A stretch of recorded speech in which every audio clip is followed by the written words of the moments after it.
teori sudah diinstruksi oleh Pak Ai. Baik. Yang sudah disampaikan oleh Pak Iya apa aja? Sebentar, Pak.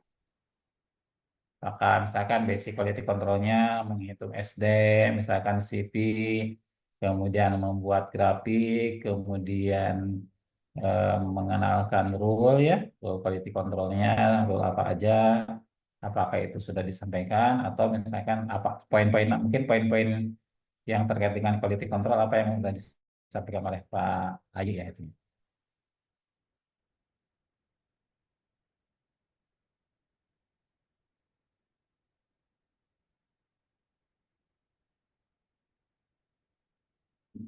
Dari Pak Ai mungkin baru kayak pembukaan doang, Pak, sama peraturan yang Westguard. Rule ya. Ya, betul. Baik.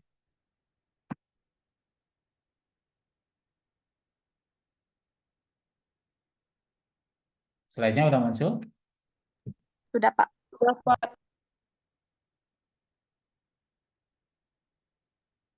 Ini perkenalan ya. Ini perkenalan saya. Saya Nanang Kusmana ya. Sekarang bekerja di Laboratorium Klinik Pramita sebagai National Manager Mutu dan Pengembangan Produk ya. Riwayat pendidikan sama organisasinya di DPW Patelki ya ini. Untuk perkenalan aja. Siapa nanti ketemu di jalan gitu ya, ini ya. Gitu. Nah, jadi hari ini agendanya kita akan membahas terkait dengan quality control ya, kemudian nanti mungkin terkait dengan Westguard Rule nanti akan dibahas sekilas ya. Selanjutnya nanti kita akan coba juga, saya akan menyampaikan terkait dengan penanganan kontrol di hematologi, di kimia klinik, di imunologi, dan di urinalisa ya ininya.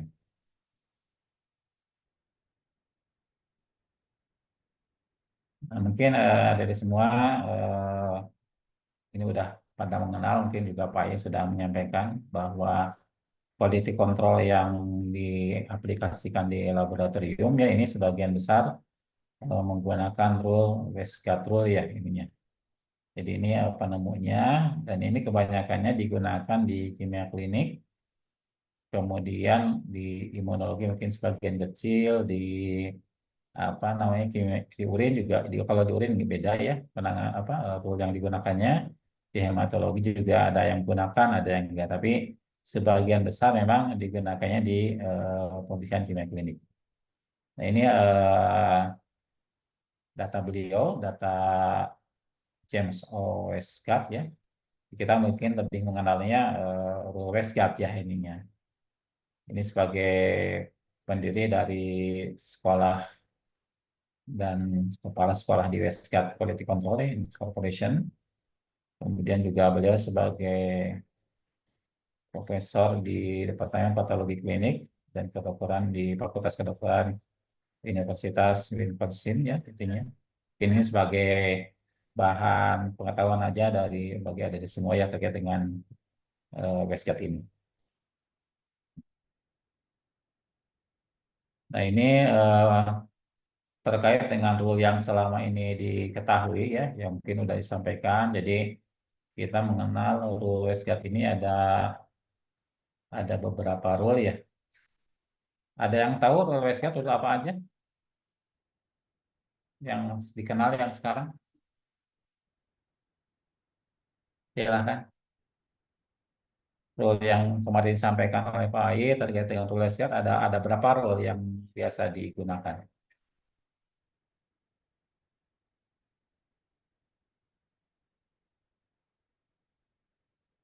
Di sini ada Ria Ria Pristia ya. Ada nggak hadir? Ada, Bapak. Bisa dijelaskan terkait dengan ini? Terkait dengan rule Westgate, ada rule apa aja gitu ya? Itunya. Kalau kemarin kata Pak Ai yang dipakai di Indonesia ada 4, Pak. Apa aja? Yang S eh satu dua S rule, terus satu satu tiga S rule, dua Ya. Aduh lupa Pak, dua lagi. Sama ada yang 10 kali itu. 10 kali. Ada yang mau menambahkan? Mungkin Nadia Izin. atau siapa yang silakan yang izin silakan. Pak Salsabila silakan. Izin Pak, kemarin tuh waktu praktik ada 6. Ya, Yang pertama 21S, yang kedua 31S, yang ketiga 22S, yang keempat R4S, yang kelima 41S, dan yang keenam itu 10X. 10, 10x, 10X, 10 ya, kali ya. Ya, 10 kali. 10x, 10 kali itu.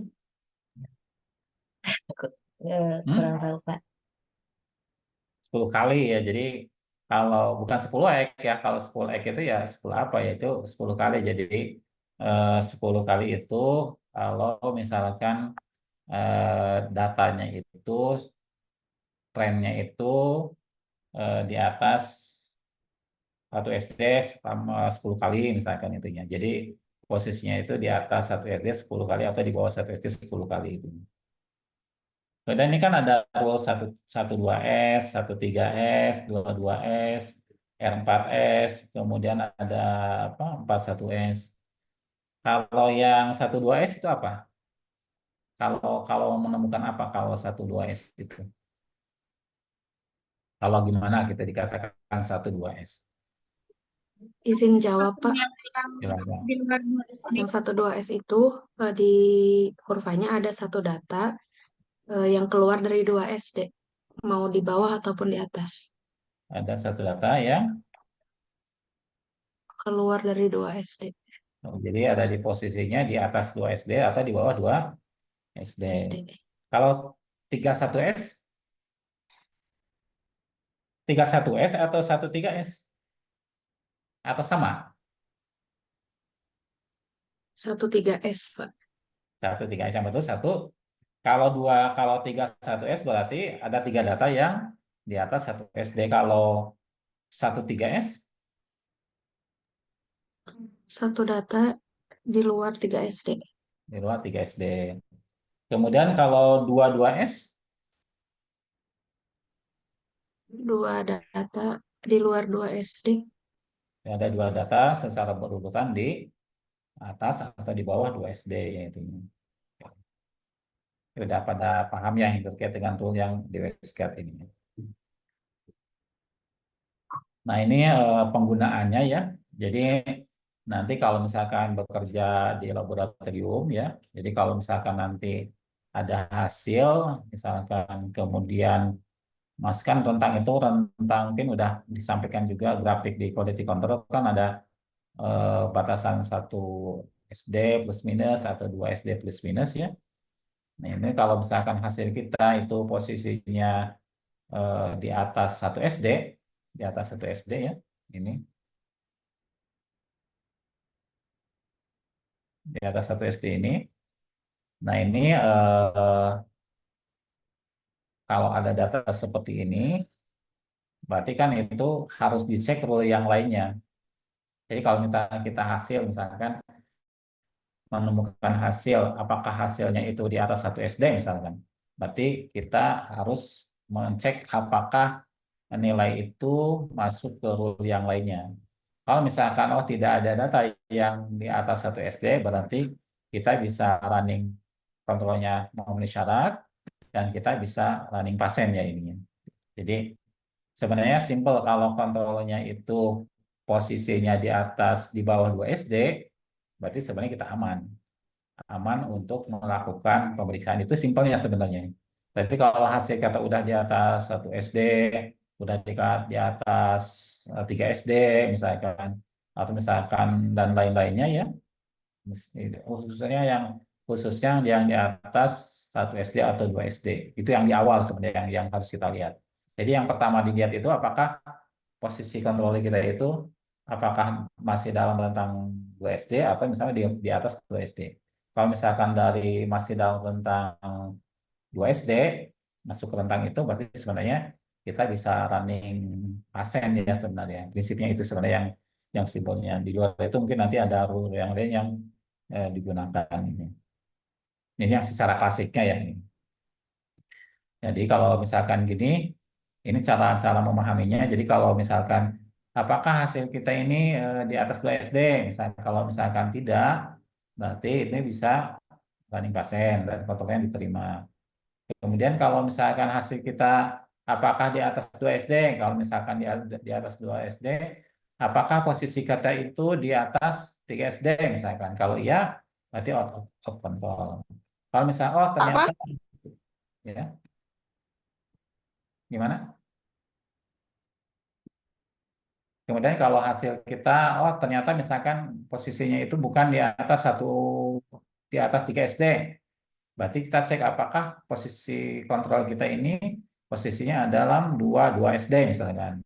Jadi posisi ke itu berarti ada dua data yang di atas 2 SD misalkan. Kalau misalkan tidak, kita cek rule yang lainnya sehingga nanti apakah kontrol kita itu masuknya ke out of range atau misalkan masih dalam rentang yang diperkenankan. Nah, ini pengertiannya tadi udah apa, disampaikan oleh ada semua. Jadi Westgate Rule ini diterbitkan oleh James Westgate ya, makanya dikatakan Westgate Rule pada tahun 1981 ya ini. Ini aturan 12S, jadi ada satu data di atas 2 SD ya. Ini kan ini min, kemudian ini 1 SD, 2 SD-nya. Kemudian biasanya sih normalnya kalau misalkan kita melakukan kontrol selama 30 hari atau 25 hari atau 1 bulan ya, normalnya itu 4,5% ini pasti ada posisi di atas 2 SD ya, karena kan secara secara distribusi normal itu kan distribusi normal ya. Kemudian grafik yang Gauss itu kan ada ukuran yang 2,5, kemudian yang 1,3 di atas 3 di atas 2 SD ya, kemudian ada yang di atas 1 SD.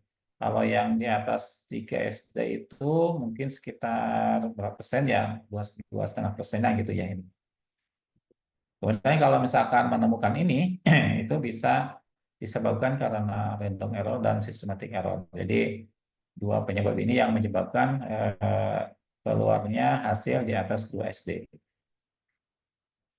Kemudian kalau menemukan yang ini itu masih warning ya. Jadi secara prinsip masih bisa di running untuk pasien ya, tapi memang kita harus lebih hati-hati, harus dipantau hasilnya. Kemudian kalau yang di atas 1,3S berarti ada hasil yang di atas 3 SD. Jadi di atas 3 ini.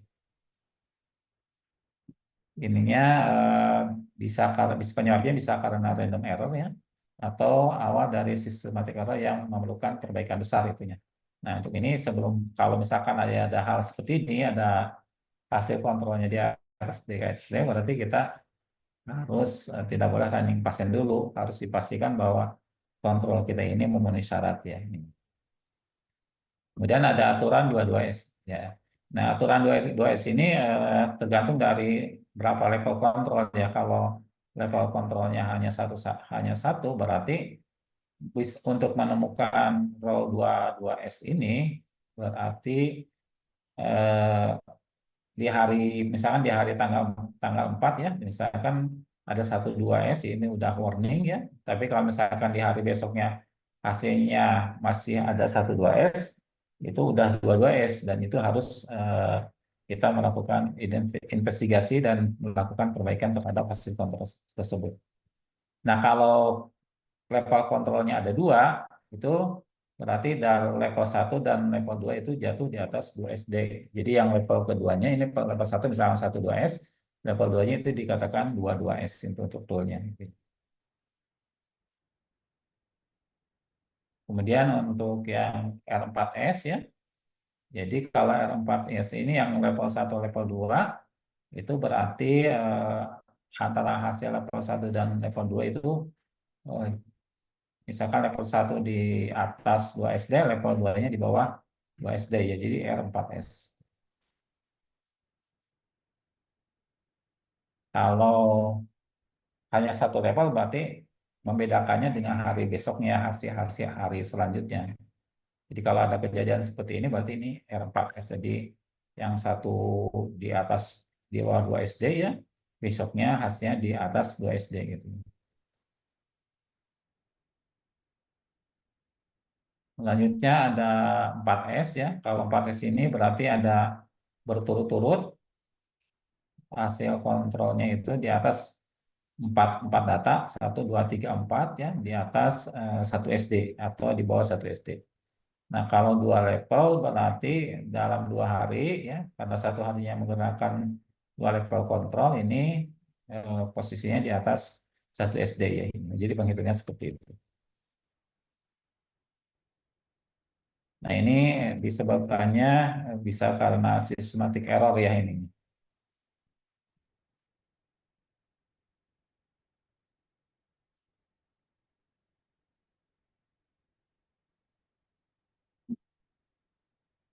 Selanjutnya ada yang 10 kali. Jadi 10 kali itu hasilnya di bawah terus ya, di bawah min terus 10 kali. Atau di atas min terus ini. Itu termasuk systematic error juga ya ini. Kemudian kalau ada 3 level ya, kontrolnya ada 3 level, misalkan untuk kontrol yang hematologi, kalau kimia kan umumnya 2 level, kalau yang 3 level itu untuk periksaan hematologi, itu ada rule 2 op 3 2S. Jadi ada 2 data ya, 2 data dari 3 data ini yang di atas 2 SD itu. Kemudian yang 31S berarti ada 3 data yang di atas 1 SD ya. Jadi ya, harus bisa membedakan apakah ini 13S, apa ini 31S ya ini. Nah ini contoh grafiknya. Ini bisa seperti ini ya.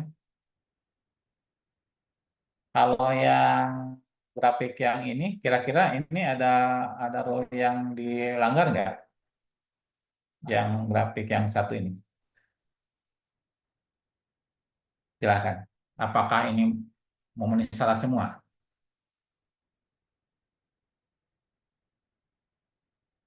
Silahkan.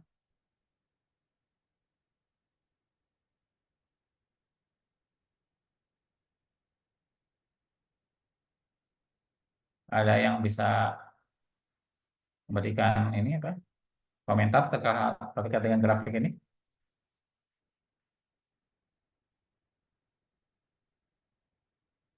Silahkan. Yang sebelah kiri 13S, Ya, Pak. yang kiri ini, yang ini. Ya. Ya,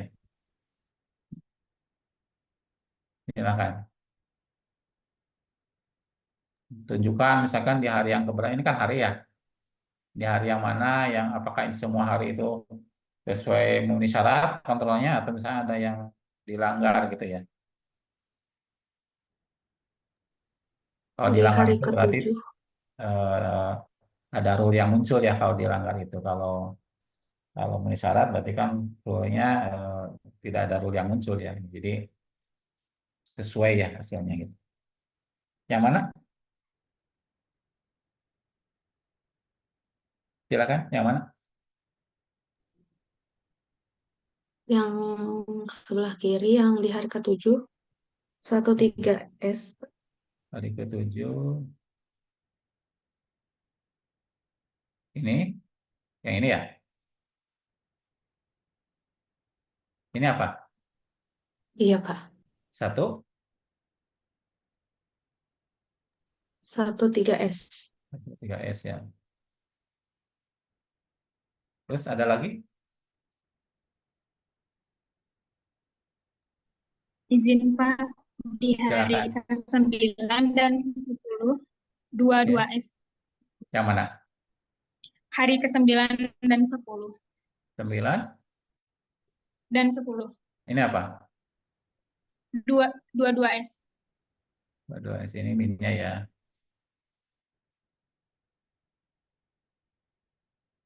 Ini 2S. Ada lagi?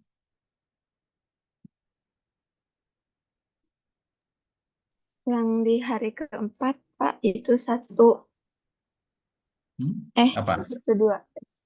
Hari keberapa? Keempat. Yang hari keberapa? Hari keempat, Pak, yang sebelah kiri. Hari keempat, yang ini ya? Ya, Ini apa? 1, 2S. 1? 2S. Betul, 1, 2S.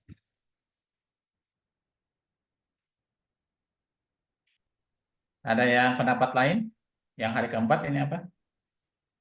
Hari keempat sama kayak hari ketiga, 22S berarti, Pak. Hari ketiga. Tiga. Hari ketiga ini berapa? Sama kayak hari keempat juga 2S. Hari ketiga berapa? Apa ini hari ketiga? Hari ketiga apa? 22S. 2S. 12S. 1, 2. S. Terus hari ke ininya? Hari keempatnya?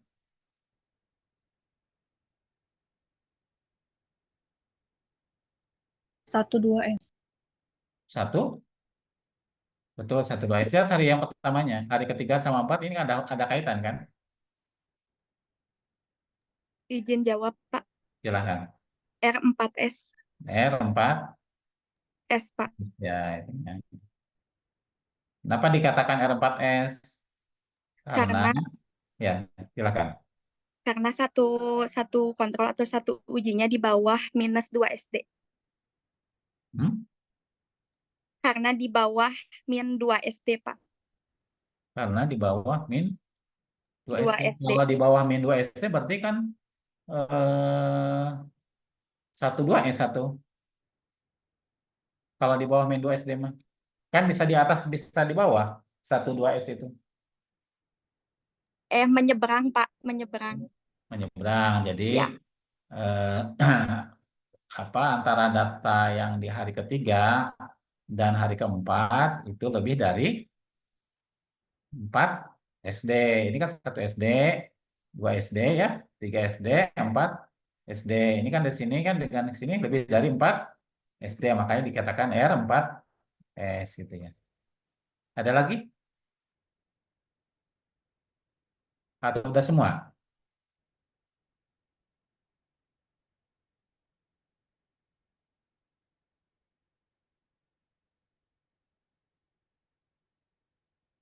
Udah semua ya? Atau ada lagi? Ini angka 9 nih ya. Ini 1, 2 S ya intinya. Tuh. Kemudian yang ini level yang keduanya yang sebelah kanannya. Yang sebelah kanannya gimana? Ini minnya ya. Di hari ketiga, Pak. Apa hari ketiga? Enggak nih. Hah? 1, 2S. 1, 2 1, 2S. S. Terus Hari kelimanya 4, apa? 1S. 4? Enggak ya.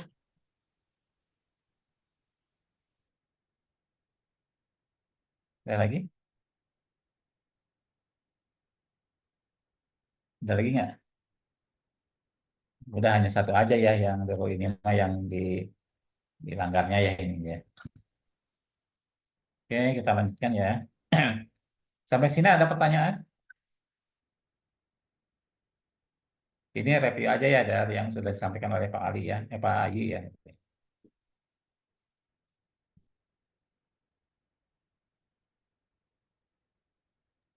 Bapak izin bertanya yang eh, sebelah kiri. Ya, yang Berarti ini ya. untuk yang hari ke-10 itu tergantung di hari ke-9-nya ya, Pak? Iya, dari kesembilannya betul. Jadi kalau hari ke-9-nya 1, 2S, kemudian hari ke-10-nya masih 1, 2S, makanya hari ke-10-nya menjadi 2 2S. Jadi kan hitungnya dari sini 1 2 2 2S gitu ya.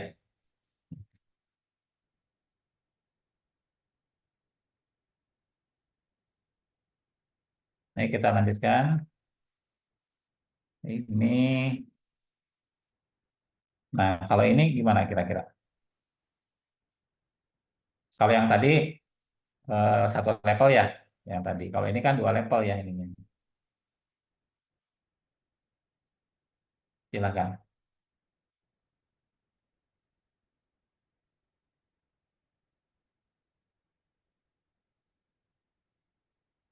Ini hari pertama, hari kedua, hari ketiga. Ini minnya ya. Hari ketiga ada rule yang dilanggar nggak?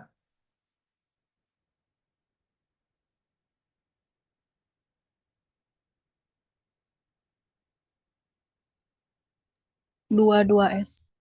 22S ya, ini 22S. Ini yang 22S ya ini ya. Mungkin di level 2-nya ya ini. Selanjutnya hari keempat, hari kelima, hari ketujuh,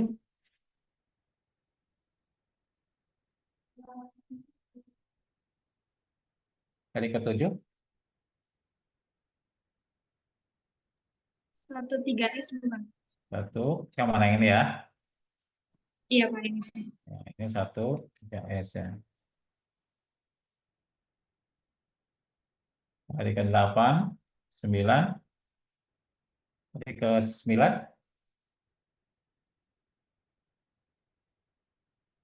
9, 10, 2 S, Pak. Di hari 2S. yang mana? sebelumnya. Di hari Yang mana? ke-10. Yang 10 22S. Hari ke-10, 2. Hari ke-9-nya? 1 2. 1 2S. 1 2S. Kalau hari ke-10-nya? 2 S. 2 2. Betul, 22S. Kan multi ini ya, multi. Kalau multi itu berarti harus lihat juga yang level satunya. Kalau ini kan kita menghitungnya itu bukan bukan melanjutkan dari sini ya, tapi dari yang data yang level yang selanjutnya di hari ke-10 juga diperhitungkan. Jadi ini bukan 22S tapi 1 2S ya. Karena kan level satunya misalkan masuk, level 2-nya kecuali kalau misalkan level satunya di bawah juga, di bawah 2SD berarti 2S gitu ya. Beda dengan yang tadi. Kalau yang tadi satu level ya, satu level, besoknya masih di bawah di atas di bawah 2SD berarti masuknya ke 22S. Kalau ini masih kalau 2 level ya, level satunya masuk, level 2-nya nggak masuk di bawah 2SD berarti ini masih 1 2S seperti itu. Ya.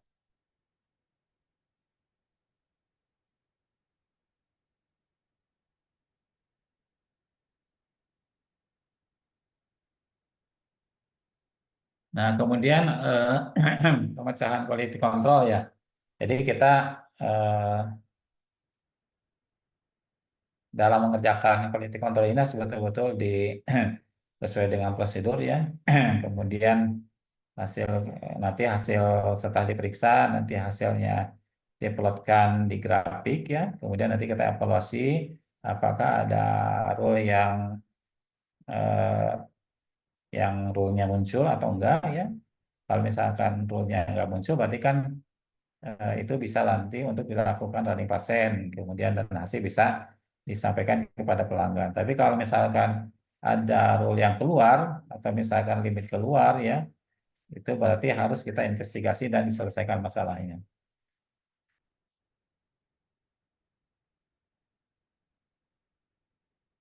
Nah ini beberapa hal kalau kita menangani quality control yang mungkin penanganannya masih belum baik ya, kebiasaan yang tidak baik yang selama ini di laboratorium kalau misalkan kontrolnya tidak masuk ya atau rule-nya keluar, dia ada rule yang muncul itu biasanya bagian laboratorium atau teman-teman lab biasanya langsung apa ulang kontrol ya, atau misalkan melakukan pengenceran kontrol baru ya, kemudian dilakukan kontrol lagi. Nah, ini sebenarnya kurang baik untuk dilakukan karena yang harus kita lakukan sebenarnya kita harus melakukan investigasi terlebih dahulu sebelum melakukan kontrol atau misalkan mengganti kontrol. Jadi dari yang harus kita lakukan ini pada saat kita mendapat hasil yang rule-nya muncul, errornya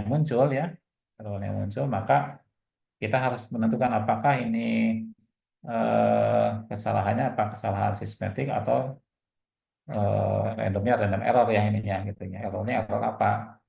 Apa error yang acak, kesalahan acak, atau misalkan kesalahan yang sistematik. Jadi kalau misalkan kesalahan dari kesalahannya bisa diketahui, maka kita bisa menentukan tindakan yang akan kita lakukan intinya.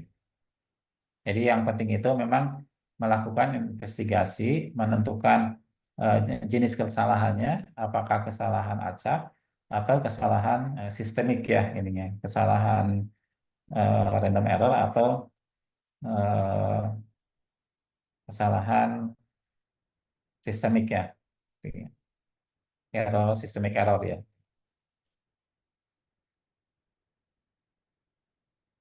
Nah ini perbedaan antara kesalahan acak sama kesalahan sistemik atau random error dengan systemic error ya ininya. Kalau yang random error ini ada kesalahan yang terjadi akibat variasi yang tidak diketahui dan tidak dapat diprediksi dari suatu pemeriksaan. Jadi bisa sewaktu-waktu muncul ya ininya. Biasanya beberapa contoh ininya misalkan ada gelembung pada reagen ya, kemudian pencampuran yang tidak tepat, alatnya tidak stabil. Jadi munculnya itu misalkan hasilnya langsung tinggi misalkan, atau hasilnya rendah, apa itu. Contoh yang termasuk terkait dengan random error ini contohnya kayak ada 12S, 13S, R4S kan itu lonjakannya tinggi sekali ya, tinggi. Itu biasanya karena apakah misalnya ada gelembung di reagennya atau misalkan homogenisasi antara reagen satu reagen dua-nya tidak tepat gitu ya. Kemudian alatnya tidak stabil misalkan, penyebabnya itu. Kemudian bisa juga pengaruh suhu ya, misalkan suhu inkubasinya tidak tepat, kemudian perubahan operator ya, misalkan eh, pengerjaan si A dengan si B itu berbeda dalam penanganannya, misalkan dari segi pemepetannya kurang betul gitu ya, penambahan reagennya kurang betul gitu ya, dan juga bisa karena kestabilan listrik ya ini. Jadi random itu membedakan random error dengan systematic error itu. Kalau random error itu ya munculnya itu hasilnya itu terjadi lonjakan bisa di atas di bawah gitu ya. Sedangkan kalau systematic error itu cenderung tren gitu ya. Jadi kalau hari ini segitu, besoknya segitu juga gitu ya. Jadi kalau systematic error itu lebih ke arah perubahan presisi biasanya di satu titik, tapi cenderung di atas atau cenderung di bawah. Nah ini, jadi bedanya random error dengan systematic error itu, kalau random error itu sewaktu-waktu bisa naik, bisa turun gitu ya. Kalau yang systematic error atau kesalahan sistematik itu konsisten gitu ya. Di satu titik gitu ininya terus-menerus. Nah, kemudian untuk systematic error itu pada laboratorium menyebabkan hasil yang tidak akurat dan hasil dan kadar yang konsistensinya tinggi atau rendah karena di satu titik di atas terus atau di bawah terus ini. Jadi semakin kecil, semakin tingkat systematic errornya semakin kecil, maka semakin akurat hasil pemeriksaannya.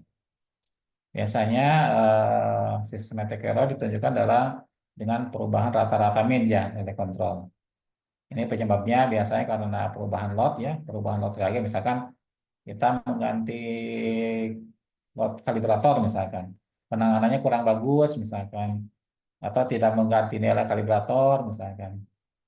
Kemudian juga bisa karena penyimpanan reagen atau kalibrator yang tidak tepat ya. Artinya misalkan kualitas reganya menurun atau kualitas kalibratornya menurun, kemudian juga bisa karena lampu.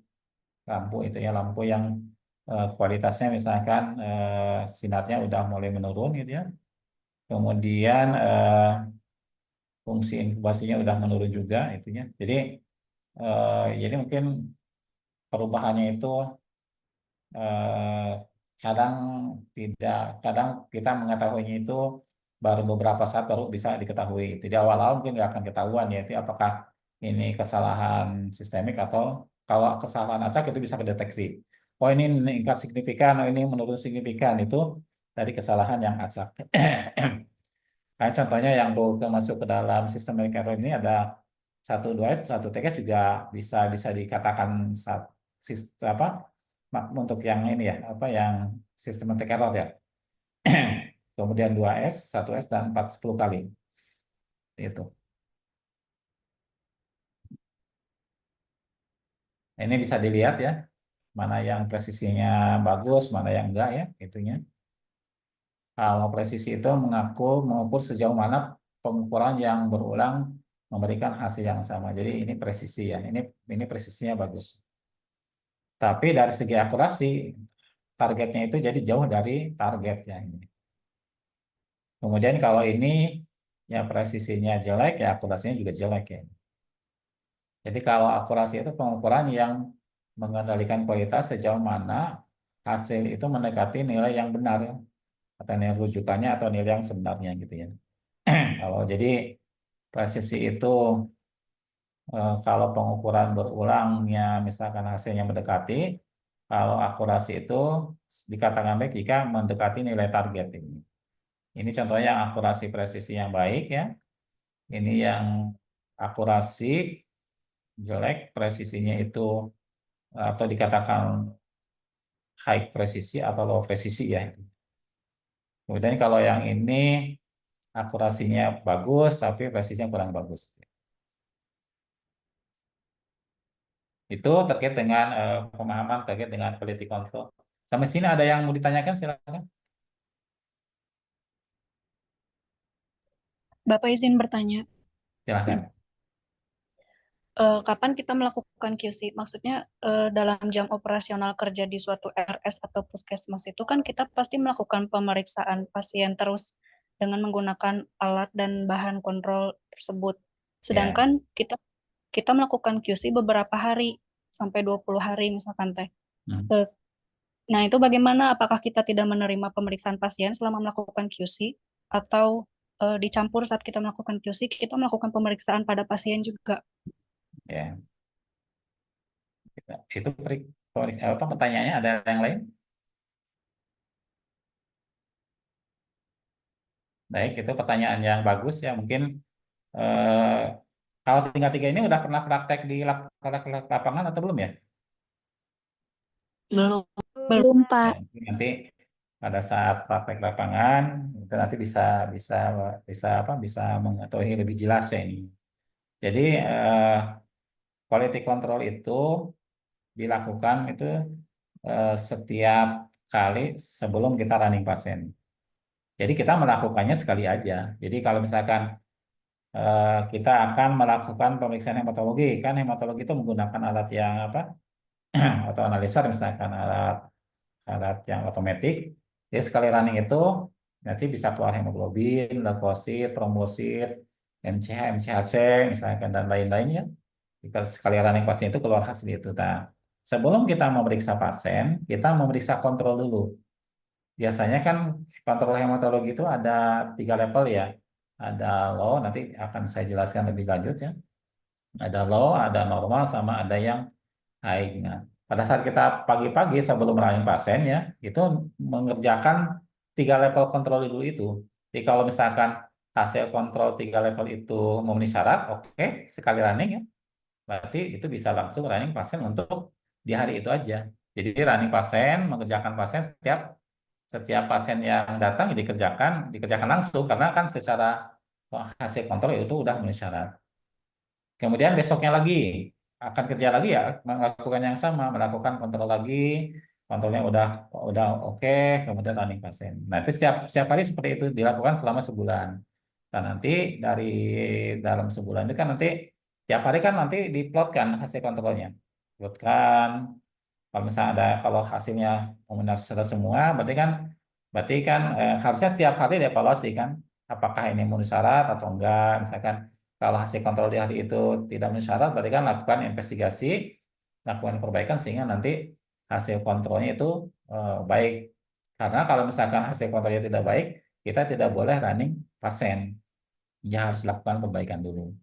Ya, jadi bukan bukan kontrolnya eh, mengerjakan kontrol apa yang tadi disampaikan ya, mengerjakan kontrol terus menerus tapi pasti tidak dikerjakan gitu ya, gitu. Tapi kita harus mengerjakan kontrol sebelum running pasien.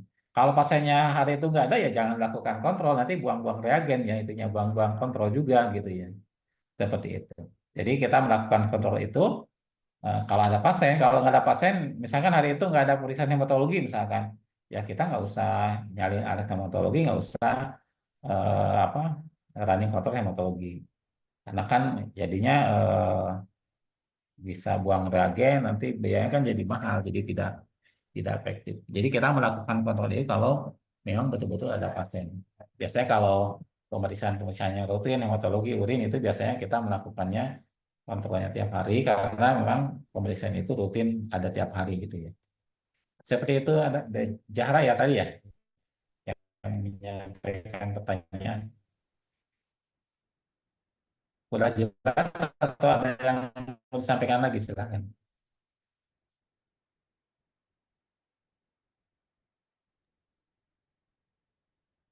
Baik, silakan ada lagi. Baik, kalau nggak ada kita lanjut ya. Nah, ini terkait dengan kontrol. Kita kan dalam kontrol itu ada batasan nilai batas atas, batas bawah, yaitu biasanya ditetapkan dari pabrikan ya. Tapi menurut rekomendasi CLSA ini bahwa tiap laboratorium itu harus menetapkan batas atas dan batas bawah sendiri. Jadi kita harus membuat batasan kontrol yang kita gunakan. Ini biasanya dilakukan dengan pengujian bahan kontrol yang baru, itu memang yang lebih baiknya.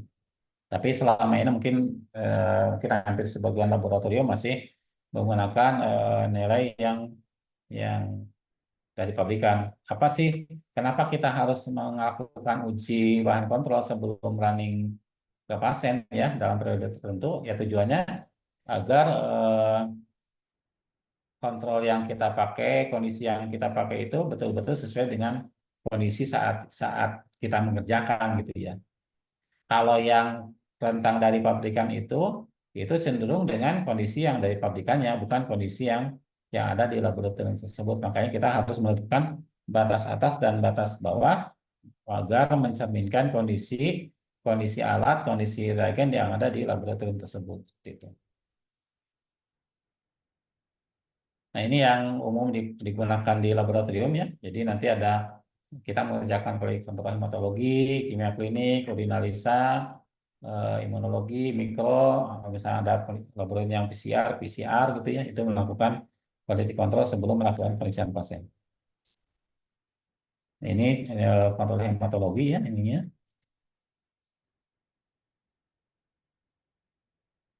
Nah, nama kontrolnya ini tergantung di hematologi biasanya banyak macamnya ya. Kalau di alat Sysmex biasanya namanya XN-check ya. Kalau di Selden namanya Selden 26WB. Tergantung nama kontrol itu beda-beda ya. Istilahnya namanya.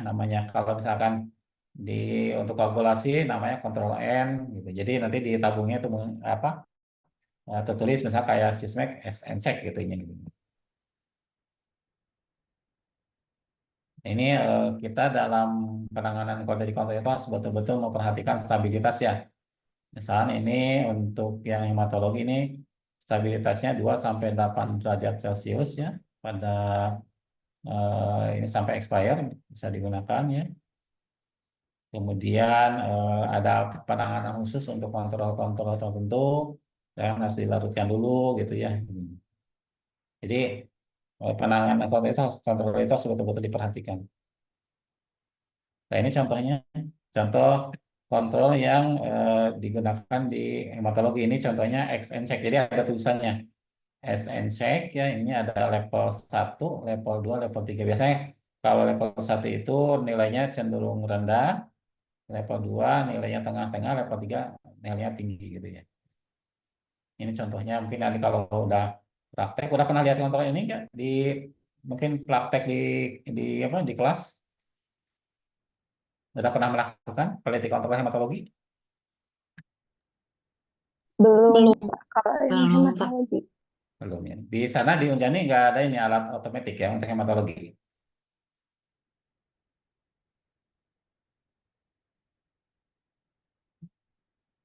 Punya alat hematologi otomatis di Unjani? Punya Bapak. Punya. Tapi belum pernah melakukan kontrol ini. Iya, rencananya minggu ini, Pak, Oh, atau minggu depan. mau nyobain gitu ya. Jadi yang praktek terkait dengan alat hematologi apa yang udah dilakukan? Running pasien atau ini aja, hanya apa namanya apa operasional aja?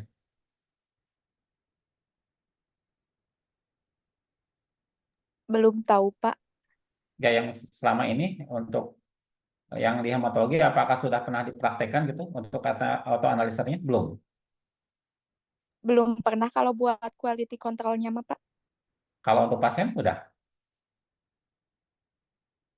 Untuk sampel maksudnya Pernah, Pak. periksa apa contohnya hematologi, hemoglobin. Iya, betul, Pak. Nah itu.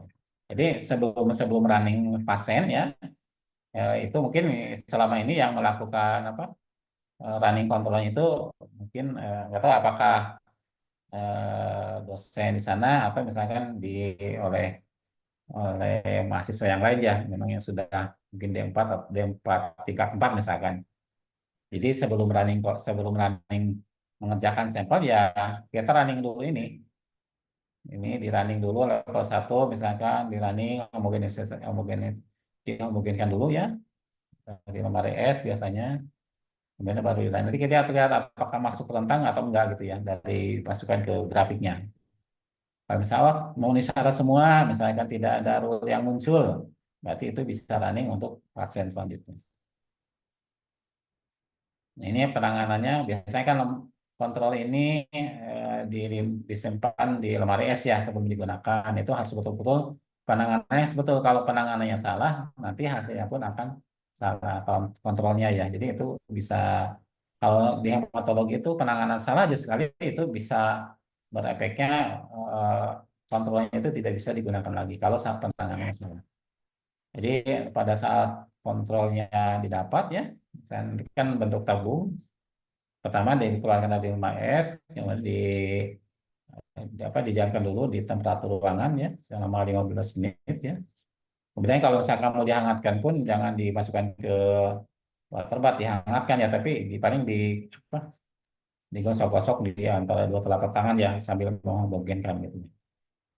Sehingga nanti betul-betul homogen. Kemudian nanti biar homogen dibolak-balik ya, dibolak-balik ininya. Terus selama jangan kosok ini ya, yang kosok ini, tapi bolak-balik. Kalau dikosoknya terlalu keras, nanti itu bisa menyebabkan hemolisis ya, hemolisis. Nanti kalau hemolisis nanti hasilnya pengaruh ke misalnya nanti ada trombositnya pecah. Kalau eritrosit pecah nanti bisa pengaruh ke hasil trombositnya jadi tinggi ya. Jadi harus dibolak-balik ya selama 20 detik sehingga betul-betul homogen. Nanti kalau misalkan homogenisasinya ini tidak bagus, nanti akan pengaruh ke hasil. Karena kan nanti satu botol ini kan bisa buat kontrol tidak hanya satu parameter, tapi untuk parameter hemoglobin, parameter leukosit, trombosit, hitung jenis, kemudian apa MCH, MCHC gitu. Jadi satu botol itu untuk parameter hematologi secara keseluruhan gitu ya. Jadi bukan hanya satu botol untuk hemoglobin aja enggak. Kalau untuk yang ini yang hematologi ya buat semua parameter parameter hematologi kecuali untuk koagulasi ya. Jadi sesuai dengan yang di parameter yang ada di alatnya.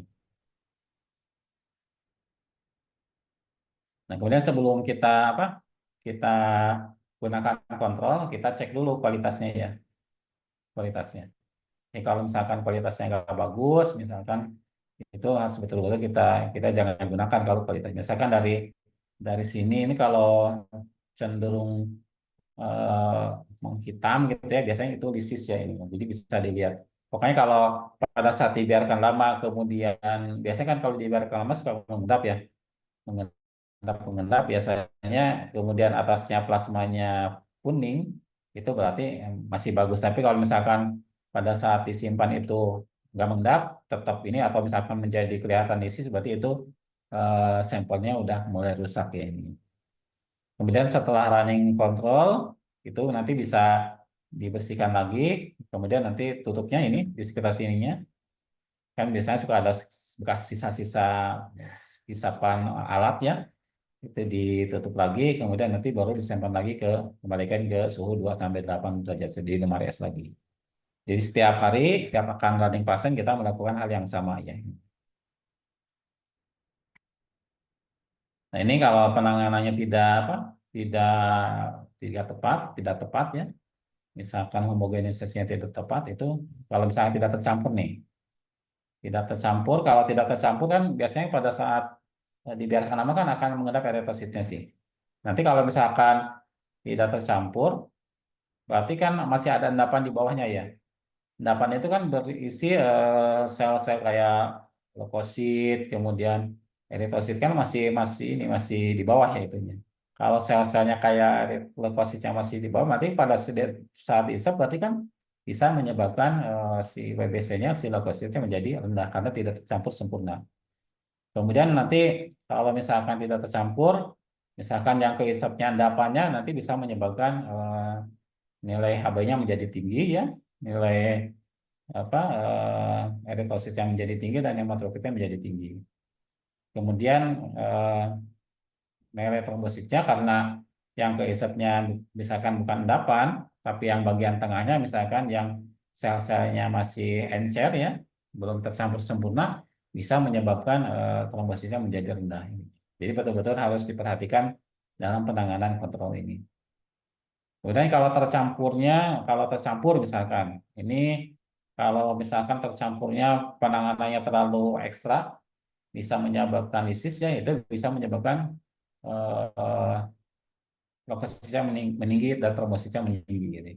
Ini disebabkan karena si eritrosit yang besar itu dihitung sebagai leukosit dan sebagai trombosit ya itu. Jadi memang harus harus baik ya, tidak boleh terlalu ekstra, homogenisasinya juga tidak tidak homogen. Jadi betul-betul harus homogen dalam penanganan kontrol ini. Nah, ini contoh kit insert ya. Kit insert dari kontrol hematologi. Jadi di sini ada batasan ya. Misalkan ini hemoglobin ini targetnya 5,7, kemudian limitnya 0,2. Jadi nanti kalau rentang untuk hemoglobin ini berarti batas bawahnya 5,7 dikurangi 0,2, batas atasnya 5,7 ditambah 0,2. Jadi batasannya untuk hemoglobin berarti 5,5 sampai 5,9 ya intinya. Jadi untuk batas bawah yang minnya 5,7 ya, 5,7. Batas bawah yang 2 SD-nya, 5,5, batas atas yang 2 SD-nya itu 5,9. Jadi kalau hasilnya 5,6, berarti kan masih masuk ya, berarti itu bisa running pasien. Oke, nanti kita lihat hasil yang trombosis yang yang eritrositnya juga sama. Nanti kita penentuannya dari sini untuk bentangnya. Jadi limit itu plus minus batas atasnya ya, ini limitnya. Batasannya. Jadi kalau atasnya ditambah, kalau bawah dikurangi untuk dibandingkan dengan targetnya ya. Jadi nanti kalau misalkan nanti kerja di laboratorium, kemudian menemukan kit insert seperti ini, ya betul-betul bisa dipahami ya. Jadi ada hemoglobin, ada eritrosit, hematokrit, MCH, MCAC, trombosit ya, PLTT trombosit, RDW, kemudian PDW, PCT, MPP ya, kemudian leukosit, kemudian hitung jenis ya, neutrofil, limfosit, monosit, dan lain-lain gitu ya. Ini contoh kit insight-nya. Jadi nanti kita bisa tahu, oh ini level 1, oh ini masa expirednya udah expired misalkan, ini contoh yang lama, kemudian nomor lotnya.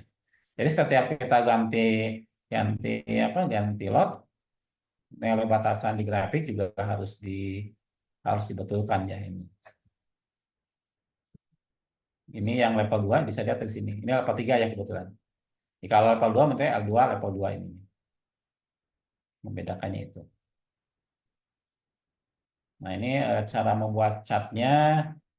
Jadi kalau di hematologi berarti kan 1 SD karena limitnya itu menunjukkan 2 SD, maka 1 SD-nya itu adalah berarti limitnya dibagi 2 ya intinya. Kayak tadi hematologi berarti untuk yang level 1 5,7, berarti 1 SD-nya itu 0,2 dibagi 2 jadi 0,1.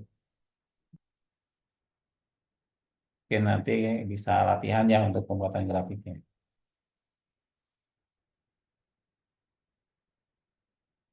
Jadi untuk evaluasi hematologi biasanya dilakukan setiap bulan ya ini, dan tiap hari juga dilakukan. Nah ini statistik dari quality control ya.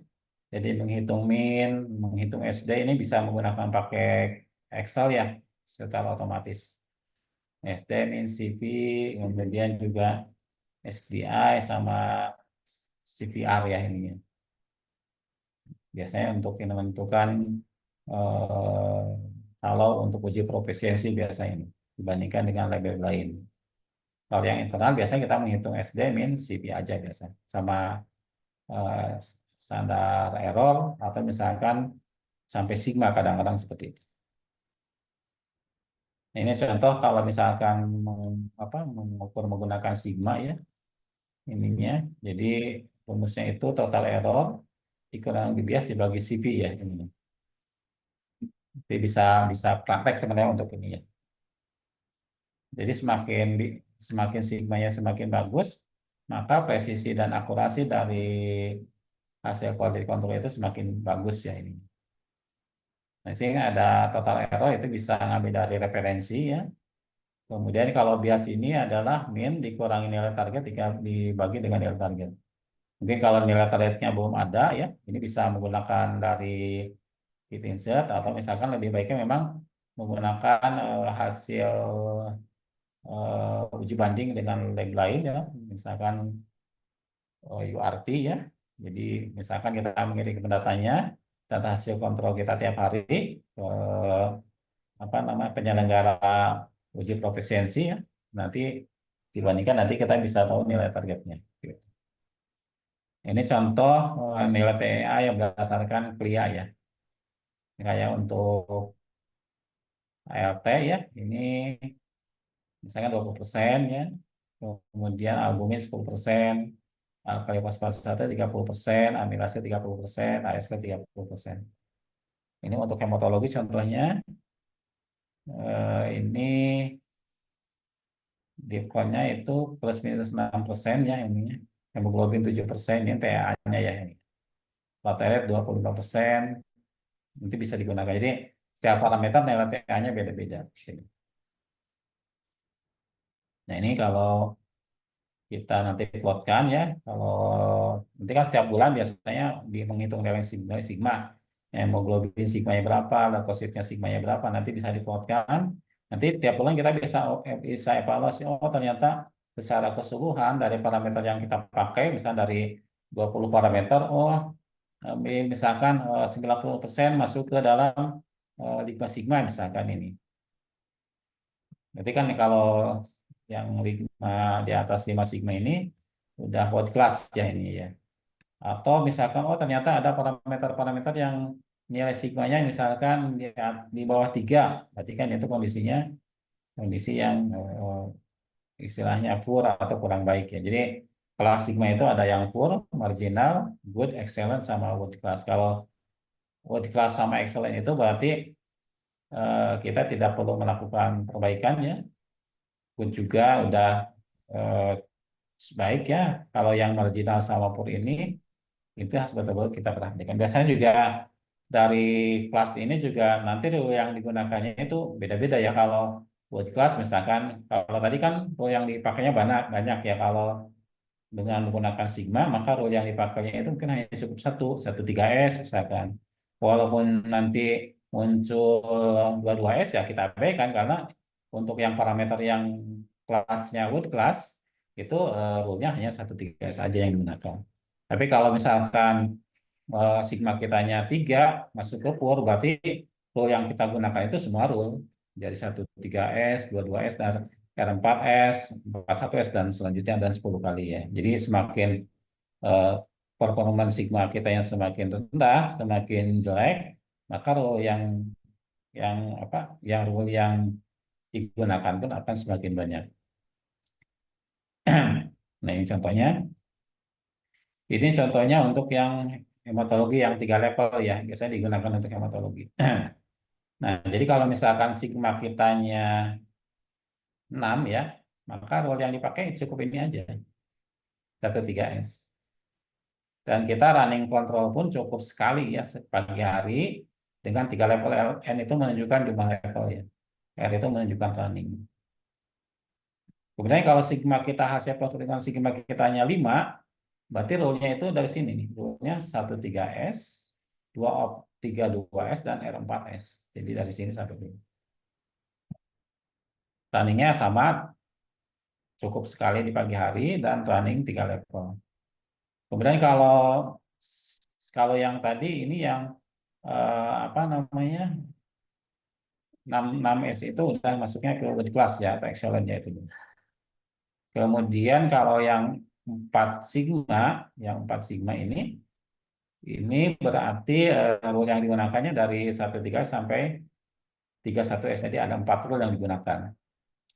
Kalau sigmanya 3, berarti semua role yang dipakai. Jadi, terus yang running pun akan semakin banyak. Jadi, kalau sigma-sigma itu, berarti kita runningnya 3 level ya, runningnya 2 kali dalam sehari. Berarti bisa di pagi hari sama di siang hari, karena performa sigmanya kurang baik gitu. Gitu. Sampai sini ada pertanyaan sebelum dilanjut ke kimia klinik? Silakan. Ada yang mau bertanya?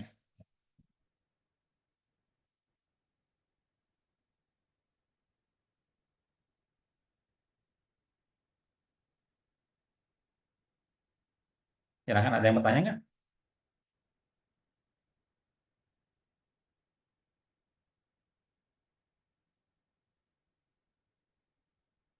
Kalau enggak, saya yang bertanya ya. Kalau nggak ada yang bertanya nih.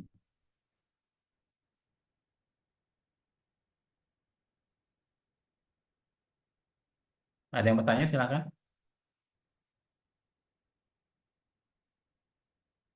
Baik, kalau nggak ada, saya tanya ke Arlinda. Arlinda hadir nggak?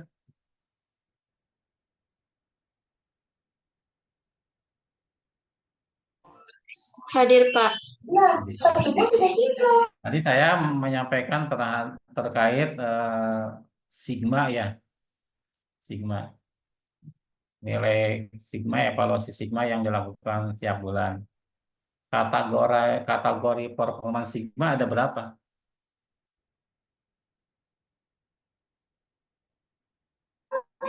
Apa-apa tadi sinyalnya mendat.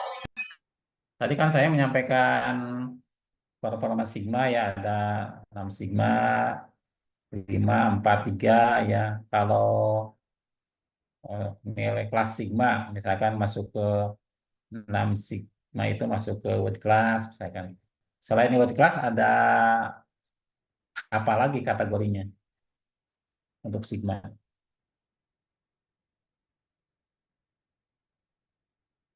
Selain world class, performanya sigmanya. Kalau 3 termasuk apa performanya?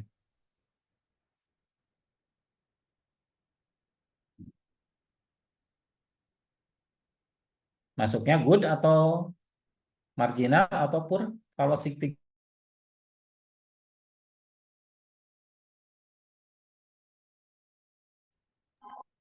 Marginal bukan, Pak? marginal atau poor?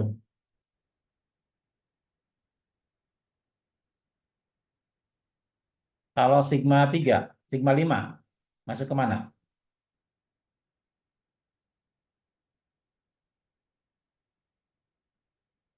Ada yang bisa bantu?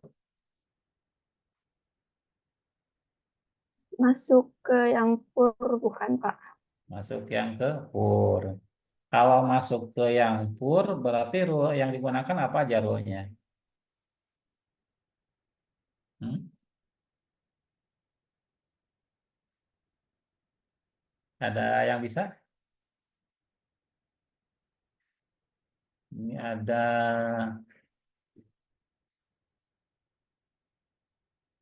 Indah Akilah. Kalau sigmanya 3, performanya pur, rule yang digunakan apa aja rule-nya?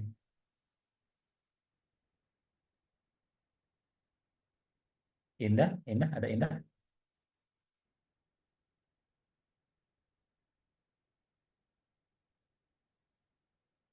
Apa rule-nya? Atau dibalik kalau performa sigmanya 6, kemudian kelasnya kelas Word Excellent, yang digunakannya rule yang mana? Dibalik. Rule yang mana yang digunakan? Oh, sigma saya 6 misalkan hasil penghitungan sigma. Berarti yang rule yang dipakai yang mana?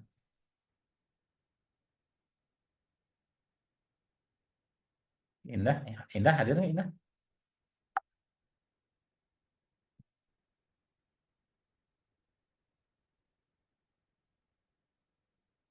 Indah dari 3, Indah Akilah dari 3A hadir.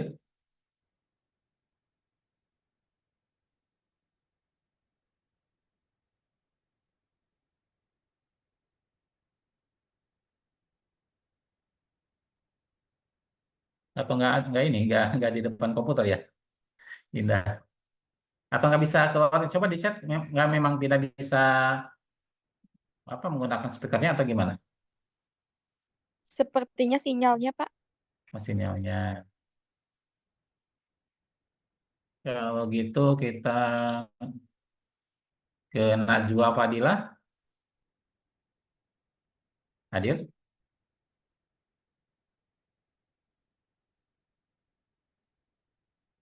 Najwa Fadilah dari 3A juga.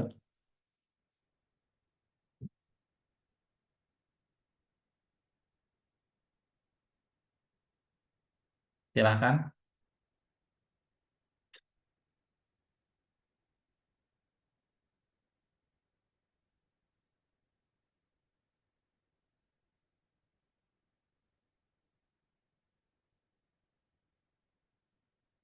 Atau Wikal Akbar. Hadir nggak Wikal Akbar?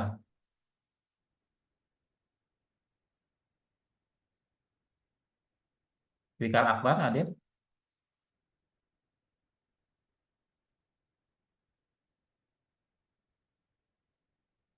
Atau Nasinta hadir? Nasinta. Ini yang enggak yang hadir? Najwa Fadilah hadir nggak? Hadir, Bapak. Ya, silahkan.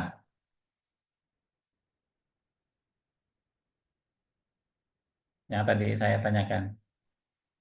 Kalau misalkan sigmanya 6, performance sigmanya itu masukannya kelas excellent atau world class ya. Itu rule yang dipakainya rule apa?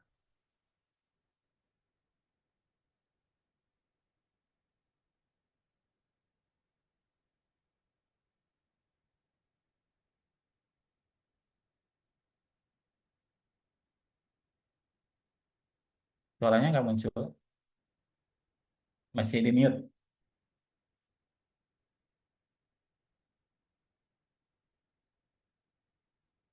Atau ada yang bisa bantu?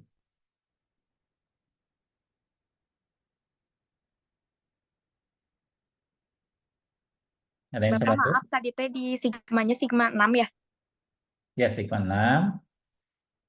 Kemudian ya sigma 6 atau world class atau excellent gitu ya. Rule-nya apa yang digunakan?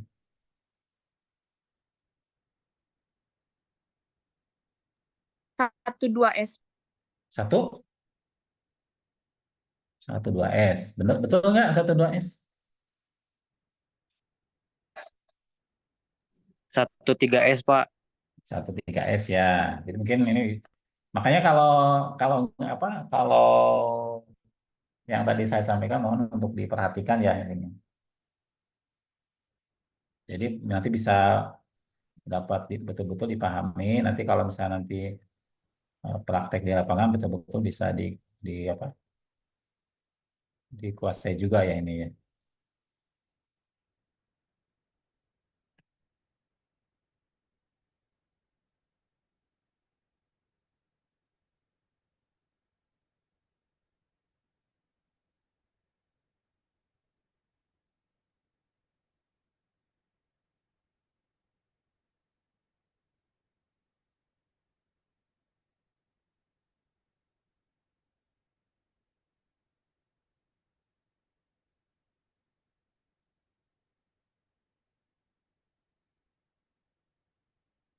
Nah ini ya. Ini kan yang 6 sigma. Rule-nya yang digunakan apa? Yang ini 1,3S. Kalau 4 sigma, rule yang digunakan yang mana?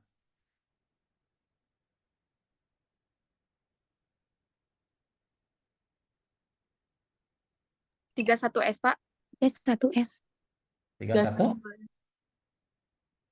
Bukan hanya 31S ya, tapi dari 1,3S, 24 32S, 4 R41S sama 31S. Jadi kalau sigmanya 4, berarti 4 rule ini digunakan ke sini. Jadi tidak hanya satu. Kalau sigmanya 5, ya 5 ini 5. Rule yang digunakan apa? Berarti ada 3 rule. 1,3S, 2 3S sama R4S ke sini ya. 3 rule. Jadi semakin kecil rule, semakin kecil sigmanya 3, maka rule yang digunakan semakin makin banyak ya ininya. Ini contoh yang untuk 3 level. Itunya. Untuk hematologi ya contohnya. Bisa dipahami kira-kira? Bisa, Bapak. Ya. Baik, kita lanjut ke kimia klinik ya. Intinya. Ini untuk kimia klinik biasanya ada 2 level ya. Nama levelnya tergantung dari apa? Dari produknya ya.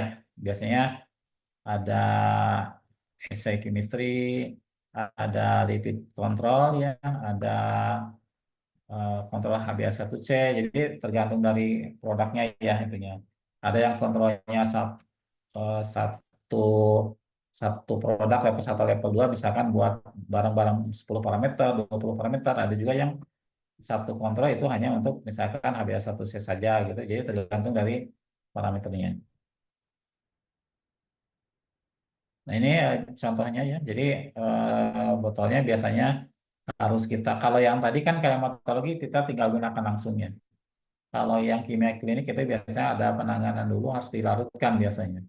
Ini di dalamnya dalam bentuk serbuk ya, ada 2 level, level 1, level 2 ini. Kalau level 1 itu bisa bisa medium sama normal ya. Kalau level 2 itu high ya ini nilainya. Nah, ini yang harus betul-betul diperhatikan dalam penanganan kontrol kimia klinik ya. Jadi pada saat kita melakukan pengenceran apa kontrol ya harus digunakan itu menggunakan pipet yang 5 mili. Ini harus betul-betul diperhatikan yang sampai di prosedurnya kita diencerkan dengan 5 mili, misalkan kita mengencernya 3 mili atau 4 mili. Dan baiknya menggunakan air yang destilasi ya atau air yang bebas ion, biasanya aqua bides ya, sehingga nanti tidak mempengaruhi ke hasil pemeriksaan ya ini. Jadi betul-betul apa air yang kualitasnya tinggi ini. Kemudian juga homogenisasinya harus betul ya ininya. Ini yang harus betul-betul diperhatikan ya terkait dengan penanganan kontrol kimia. Kalau misalkan kita salah mengincarkan ya bisa kontrol satu bulan itu kebuang gitu ya. Ini betul-betul harus diperhatikan pada saat kita penanganan kontrol ini. Nah, ini contoh kit insertnya. Jadi kalau kimia klinik ini biasanya batasan atas dan batasan bawahnya ini menunjukkan 6 sigma ya atau 3 sigma. Jadi ini kalau sebagai min berarti ke atasnya itu 3 sigma, ke bawahnya itu 3 sigma juga itu. Ini minnya. Kalau misalkan kita mau menghitung sigmanya tinggal dihitung aja. Misalkan dari batas atas dikurangi min ya, dibagi 3. Ini bisa ketahuan nilai 1 sigmanya. Ini untuk yang level 1, ini untuk level 2. Nah, ini yang agak beda kalau penanganan quality control kimia ini kalau hematologi biasanya kita tidak perlu menentukan min, SD gitu ya, karena biasanya kita masih menggunakan kit insert. Pertimbangan karena apa? Karena kontrol hematologi itu masa stabilitasnya pendek, kemudian kalau ada kontrol yang baru itu biasanya lotnya beda, makanya agak sulit untuk menentukan nilai SD dan rentang sendiri gitu ya ininya. Biasanya kalau hematologi kita masih menggunakan SD dan min dari atau target dan limit dari kit insert ya. Nah, kalau yang kimia klinik ini kita bagusnya menggunakan min dan SD hasil hasil uji pendahuluan atau hasil perhitungan sebelum kit tersebut, sebelum kontrol tersebut digunakan. Kalau lot kimia klinik biasanya bisa bisa lotnya bisa bertahun-tahun ya dengan lot yang sama gitu. Makanya ini bisa menggunakan kontrol min dan SD dari hasil perhitungan. Jadi tidak perlu menggunakan SD dan min dari hasil dari kit insert tentunya. Nanti bagaimana caranya? Jadi caranya sebelum kita gunakan kita running kontrol itu selama 20 hari sampai 60 hari ya. Kita running kontrol, kemudian nanti kita bisa hitung SD dan min-nya. Nanti SD dan yang min ini digunakan untuk kontrol selanjutnya.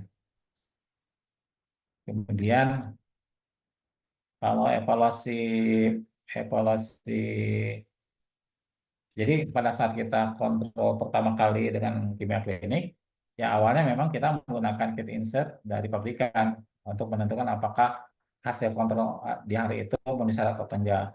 Jadi selama sebulan, biasanya kita menggunakan rank dan min dari pabrikan. Nanti di bulan, kan nanti selama sebulan itu kita mendapatkan data ya, minimal 20 data sampai 25 data.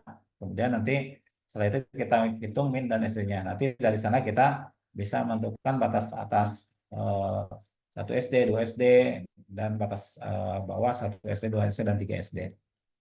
Nanti baru setelah itu dari bulan kedua ya kita menggunakannya batasannya dari batas pendahuluan di bulan sebelumnya. Nah, nanti selama sebulan itu menggunakan batas atas dan batas bawah hasil uji pendahuluan. Nanti kalau di bulan ketiga masih ya. Nanti di bulan keempat kita menghitung kembali data yang dari bulan pertama, kedua, dan ketiga dihitung lagi min SD-nya. Kemudian nanti di bulan keempat pada saat di awal bulan kita mengganti batasan min, kemudian batasan SD ya, berdasarkan data di bulan ke-1, kedua, dan ketiga seperti itu.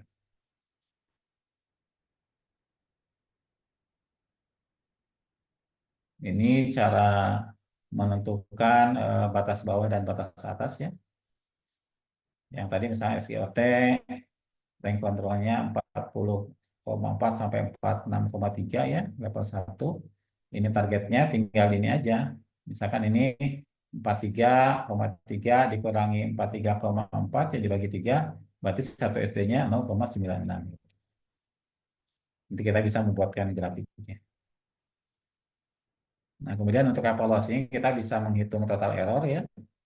Jadi kalau misalnya dari distribusi Gauss ini kita bisa tahu kalau istri misalkan nilai true value ya, kemudian ini nilai bias, kemudian ini nilai SD ya.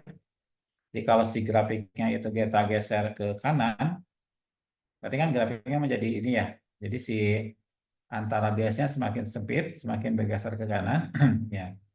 Maka nilai nilai total errornya mungkin juga akan semakin kecil ini. Gitu. Jadi total error itu merupakan gabungan antara presisi dan akurasi ya, impresisi, ini akurasi dan impresisi. Ini bisa dilihat sini ya. Jadi total error itu bias ditambah 2 SD. Bias ditambah 2 SD. Ini total error ya. Jadi kalau misalkan eh, semakin kecil bias, semakin kecil SD ya, maka total errornya itu akan semakin ke tengah gitunya. Kalau biasanya semakin apa? Semakin true value-nya semakin ke tengah gitu ya. Semakin bagus. Jadi kalau true value-nya semakin semakin mendekati min, maka nilai nilai bias dan nilai S-nya pun akan semakin kecil ya, sehingga nanti total pun akan semakin kecil. Beda kalau misalkan true value-nya jauh dari nilai min, maka nilai biasnya akan semakin besar dan nanti total error-nya juga akan besar. Ini cara menghitung bias. Tadi sudah disampaikan bahwa yang dijadikan menjadi nilai target, kalau misalkan kita belum punya true value, bisa menggunakan nilai target dari insert. Tapi memang itu kalau memang betul-betul tidak punya true value dari hasil referen lab atau uji profesiensi. Nah, ini contoh hasil hasil uji kooperasi apa uji profesiensi ya antar laboratorium. Ini bisa dilihat minnya berapa, SD-nya, CP-nya gitu. SHC ini cara penghitungnya. Jadi menghitung SHC itu menghitung berapa SD maksimal yang diperlukan sehingga penyimpangan yang dihasilkan tidak mempengaruhi interpretasi klinik. Setelah statistik dinyatakan mencapai 5% sebelum keluar dari TA. Jadi kalau TA itu batasannya, batasan total error. Kalau misalkan nilai SHC-nya itu melebihi dari nilai TA itu udah nggak bagus ya. Bagusnya itu nilai TA itu yang masih ya nilai SHC yang masih bagus itu ya bagusnya semakin kecil ya nilai SHC. Tapi kalau misalkan batasan yang masih diperbolehkan adalah di bawah 5% dari nilai total error. Ini cara menghitungnya. Ya. Jadi SHC itu menunjukkan performa dari hasil pemeriksaan tersebut.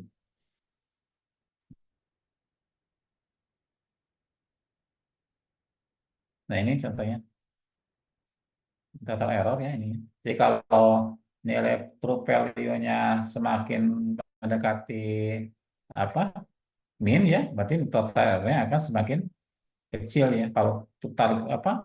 Kalau misalkan hasil pengukuran kitanya semakin mendekati target, maka total error-nya semakin kecil. Tapi kalau misalkan bisa di sini bisa dilihat di sini ya. Jadi kalau nilai pengukuran kitanya mendekati nilai target, posisinya di sini, nilai sigmanya akan semakin besar ya. Nilai sigma semakin besar, kemudian total error-nya akan semakin kecil ya itu. Tapi kalau misalkan hasil pengukurannya menjauhi nilai target, nilai sigma ini akan semakin kecil, total error-nya akan semakin besar itu ya seperti itu.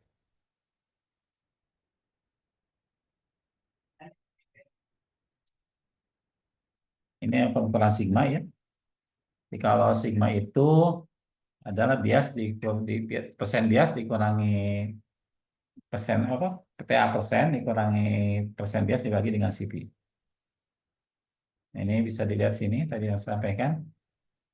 Kalau ada wood class ya, excellent, excellent, good, marginal sama unacceptable. Jadi kalau unacceptable itu biasanya nilai sigma itu di bawah 3 biasanya. Jadi udah harus betul-betul dilakukan investigasi ya. Itu di lab. Kita biasa melakukan evaluasi ini tiap sebulan sekali ya, di akhir akhir bulan biasanya. Itu untuk kimia klinik ada yang tanyakan ke sini?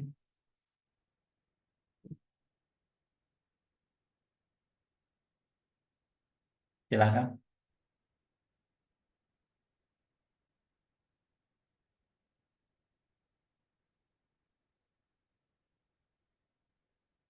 Kalau nggak ada, kita lanjut dulu aja ya.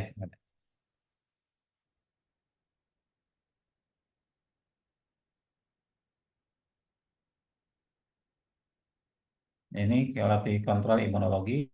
Jadi pada prinsipnya untuk kimia klinik dan imunologi hampir sama ya. Biasanya hampir sama, hanya kalau imunologi itu biasanya levelnya ada 3 level.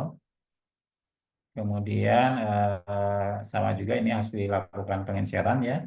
Karena kan bentuknya dalam bentuk serbuk yang untuk imunologi ini. Jadi pada prinsipnya hampir sama penanganannya ya. Jadi harus diperhatikan volume untuk penggencekannya, homogenisasinya itu harus betul-betul dilakukan dengan baik.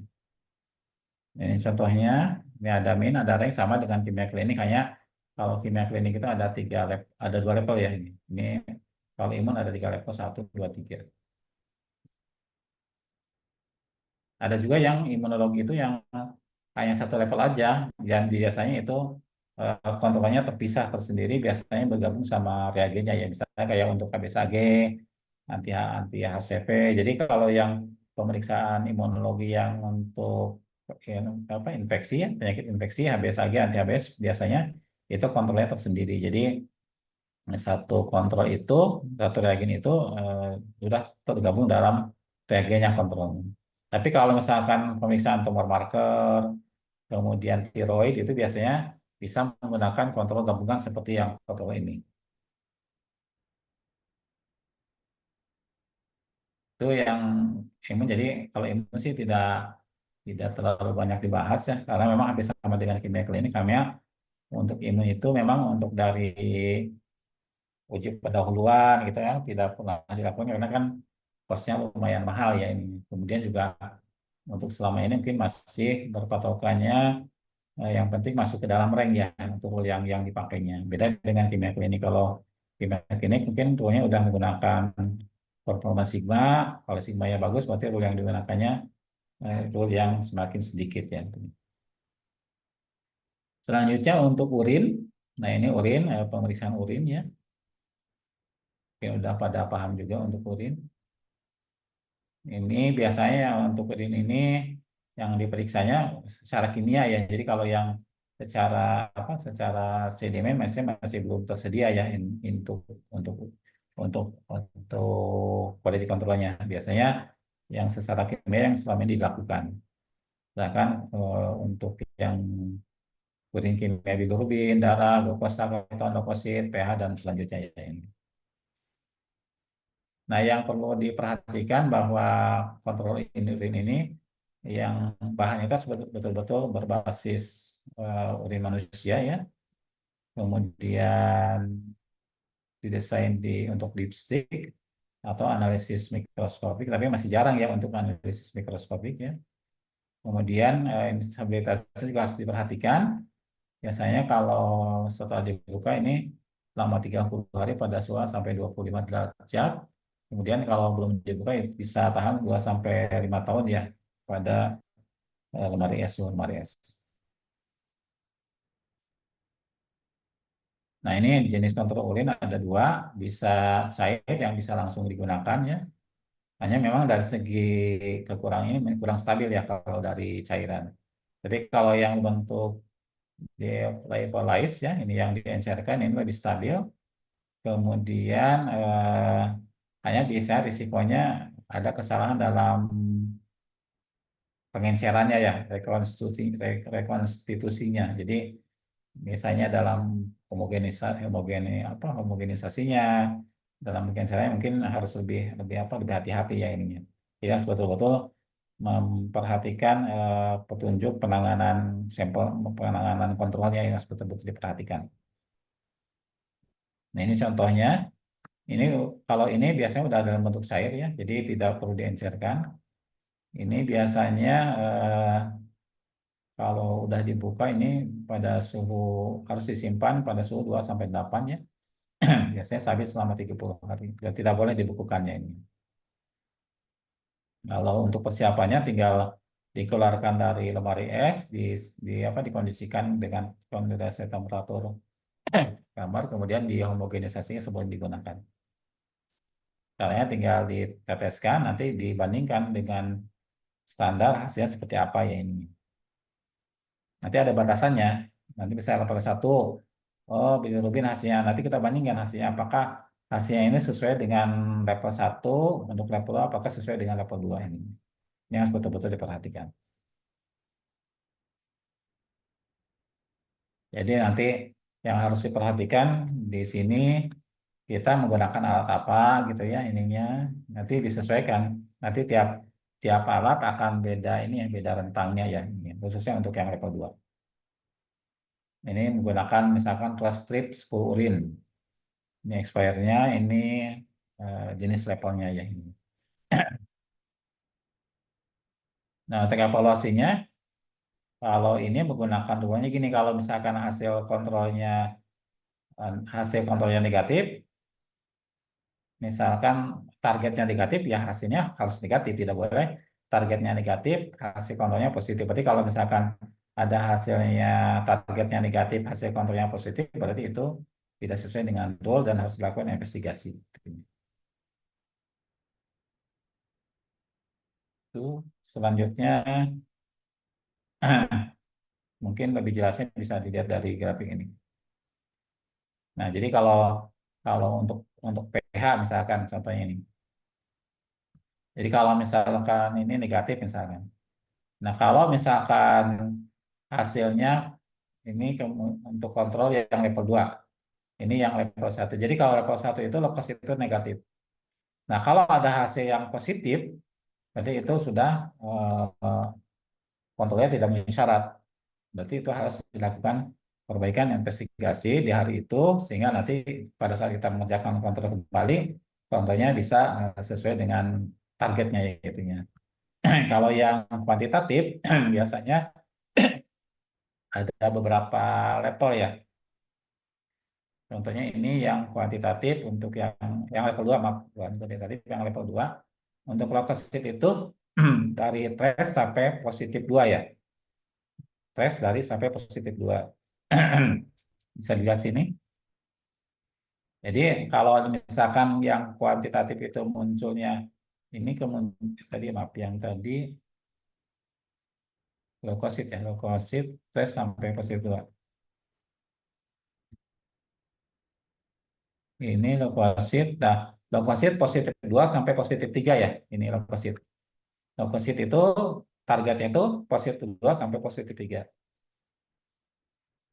Nah, kalau misalkan hasil kitanya negatif, berarti itu kalau dari rule ya itunya. Jadi harus dilakukan investigasi. Ini hasilnya positif 2, positif 3, kemudian positif 2. Positif 2 kebetulan nggak ada. Kalau misalkan ada positif 2, berarti kita harus menghitung berapa persen positif 2-nya. Kalau misalkan positif 2-nya lebih dari 50% pada saat akhir bulan, kita juga harus lakukan investigasi.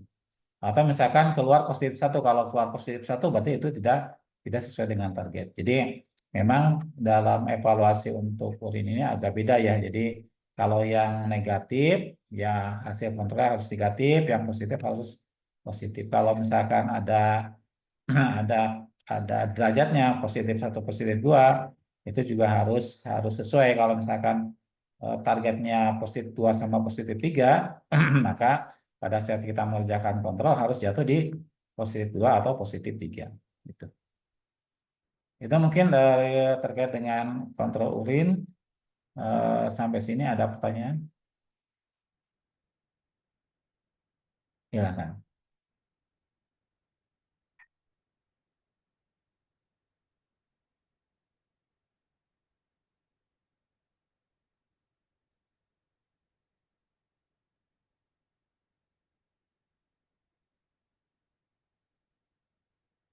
Silakan.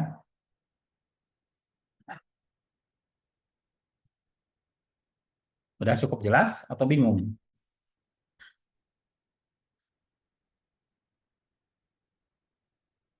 Silakan.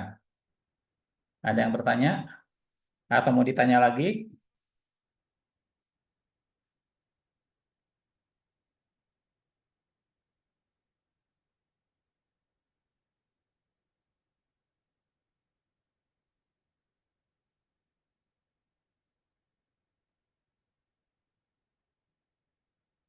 Yang kita tanya, Mas Wika Akbar ada nggak?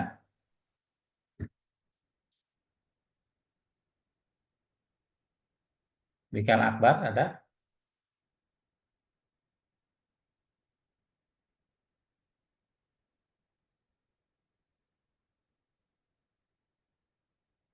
Oh, nggak ada kayaknya ini.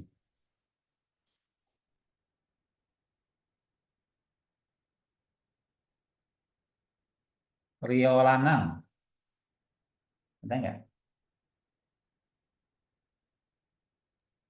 Bapak izin bertanya. Boleh silakan.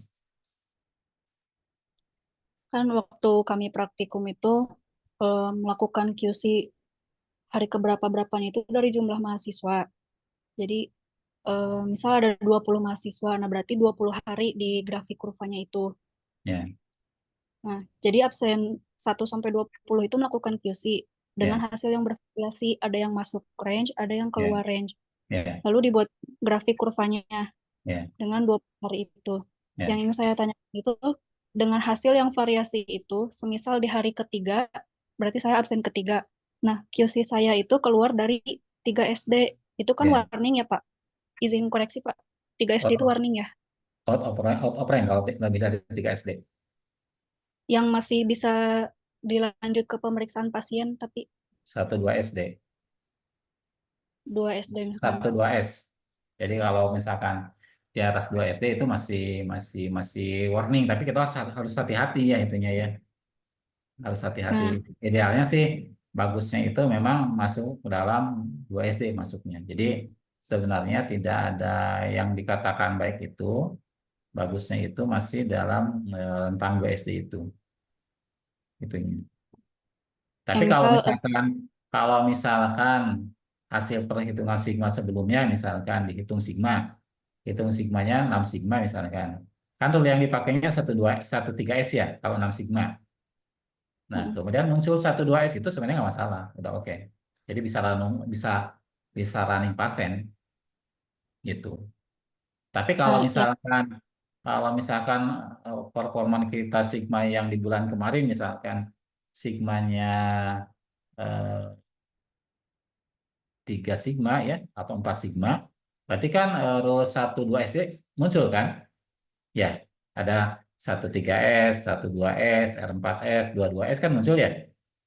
Itu rule yang menjadi patokan kita. Jadi kemudian pada saat hari ketiga itu muncul 1,3 S, berarti itu nggak boleh running pasien. Kalau kita sudah menggunakan hitung sigma. Jadi mungkin yang perlu dipahami, hitung sigma itu biasanya dapat 20 data nih. Dapat 20 data, kita hitung SD, hitung min, hitung CP ya, hitung total error, nanti ada ketemu sigma. Mungkin di dalam 20 data itu mungkin ya kita menggunakan rule-nya. Rule-nya itu pasti tidak boleh, yang penting masuk ke rentang ya.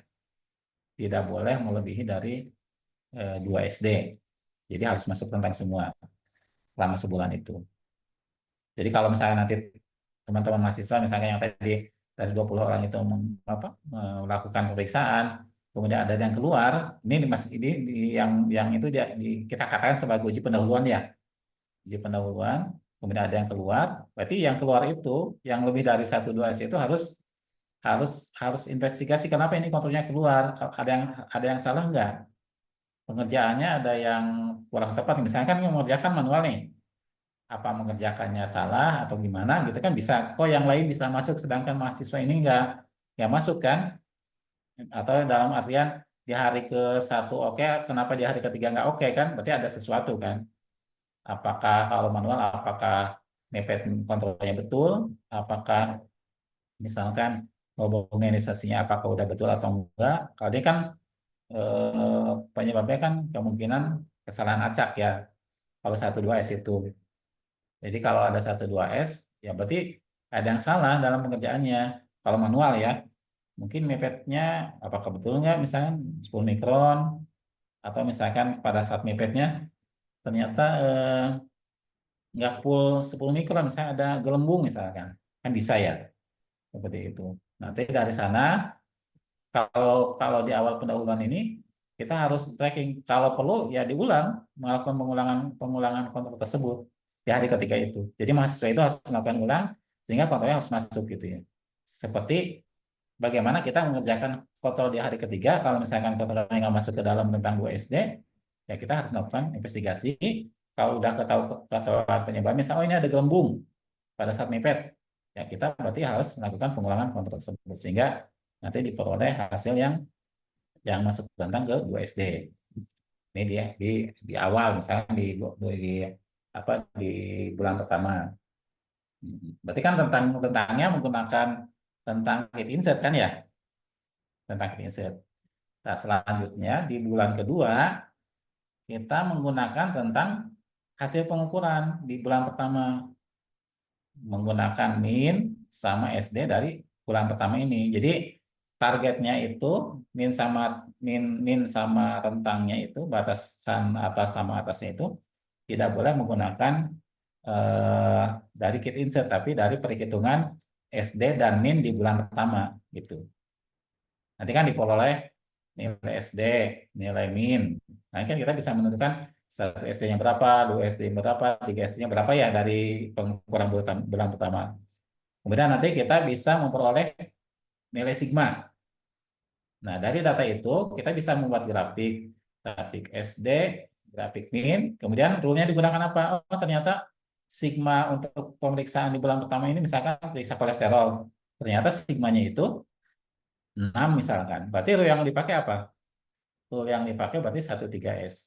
Nah, kalau misalkan dari mulai tanggal 1 di bulan kedua, misalnya di hari pertama ada 12S ya, berarti itu diterima atau ditolak? Bisa running pasien atau enggak?